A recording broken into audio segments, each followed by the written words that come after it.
অনেকদিন হয়ে গেল কোনো কেস পাইতেছি না। দেশে কি দুর্নীতি হয়ে গেল নাকি মানুষ ডায়েরিতে দাম দেয় না? আর এই অভিজিৎটা কোথায়? কোনো কাজের সময় ওরা পাওয়া যায় না।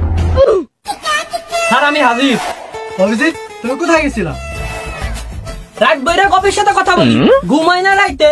সকালে আমি কিছু খাই না, গেছিলাম আমি খাইতে। অভিজিৎ, তুমি কি টিকটকার হয়ে গেল নাকি? টিকটকারদের মতো শায়রি বলতেছো। স্যার আপনারা বালি চাকরি করাচ্ছে টিকটক করারও ভালো। একটা কেস পাইছেন তাও তো সলভ করার নাই। সিআইডি এখন কেউ পাল দেবো না। অভিজিৎ, তুমি কিন্তু ভুলা যান আমি এসিপি, সম্মান দিয়ে কথা বলো। স্যার একটা কেস পাইছি, একটা মার্ডার হইছে। দয়া, সকাল সকালে তুমি একটা ভালো কাজ করছো। সিআইডি আজকে অনেকদিন পরে কেস পাইছে, এই কাজের জন্য তোমার ফাঁক ইউ। স্যার এটা ফাঁক কি হবে না, স্যার এটা থ্যাংক ইউ হবে। অভিজিৎ, ওই এসিপির মধ্যে কথা বলে অন্যানি রে।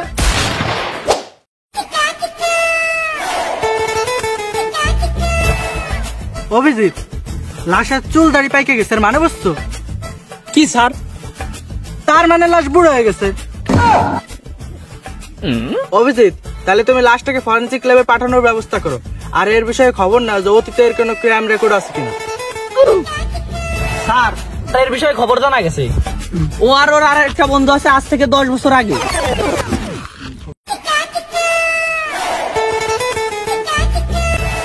বন্ধু, আমি যা দেখতেছি তুই কি তাই দেখতেছিস? আমি ক্লিয়ার দেখতেছি, মাল পুরোটাই শেষ। সামনের দিকে দেখ। হ্যাঁ বন্ধু, মায়াটারে তো পুরো পরিমনের মতো দেয়া যায় রে।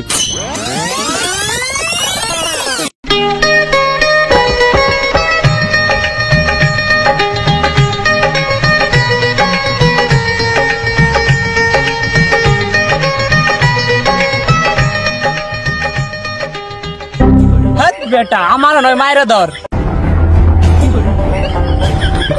শয়তান, তোর আমার দেহ পাবি, মন পাবি না। তোর মন দেখে আমি লুডো খেলবো, তোর দেহই লাগবে আমার।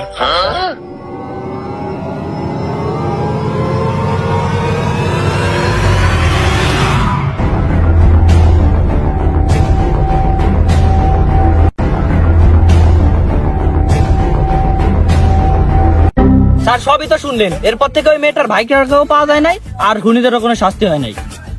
অভিজিৎ, সবই তো বুঝলাম, এর মানে খুনির নেক্সট টার্গেট ওই দ্বিতীয় ব্যক্তি। কোন হালার এখন ফোন দিল? তোরা বারবার বলছিল আমার মতো ভালো রিংটোন দিবি, কি সব রিংটোন ইউজ করে? স্যার আপনার ফোনেই কল আইছে, আর এই রিংটোন আপনি সেট করছেন। হ্যালো এমপি স্যার, কি আমার এদের দরকার? আরে সমস্যা নেই, আমি এখন আসতেছি আপনার বাসায়।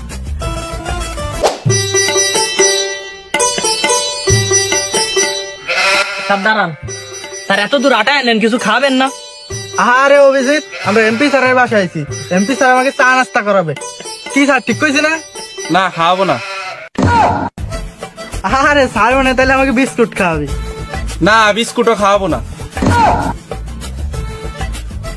যাই হোক, এখন কাজের কথা আসি। তুমি থাকতে এলাকায় একটা খুন হয়ে গেল, এখনো খুনি ধরা পড়লো না, কি করো তুমি? কেন স্যার, যে খুন করছে সে তো ভালো কাজই করছে, একজন দর্শককে মারছে।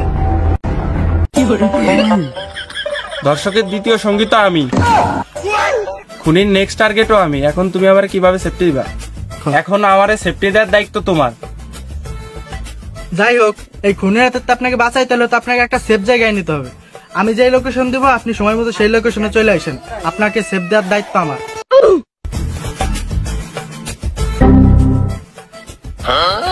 স্যার ওই যে এমপি স্যার আইছে। এসিপি, আমি কিন্তু তোমার ভরসায় আসছি। স্যার আপনি কোনো চিন্তাই করেন না, আপনার সেফ দেওয়ার দায়িত্ব আমার। অভিজিৎ, তাহলে তুমি এমপি স্যারের জায়গাটা স্যারের বুঝাই দাও। Yes sir. স্যার তাহলে আপনি এই সুরঙ্গের ভিতর ঢুকে যান। স্যার লাস্ট একটা কথা শুনেন। হ্যাঁ কি? স্যার পৃথিবীতে যত ক্ষমতাশালী লোকই হোক, কর্মফল সবারই ভোগ করা লাগে।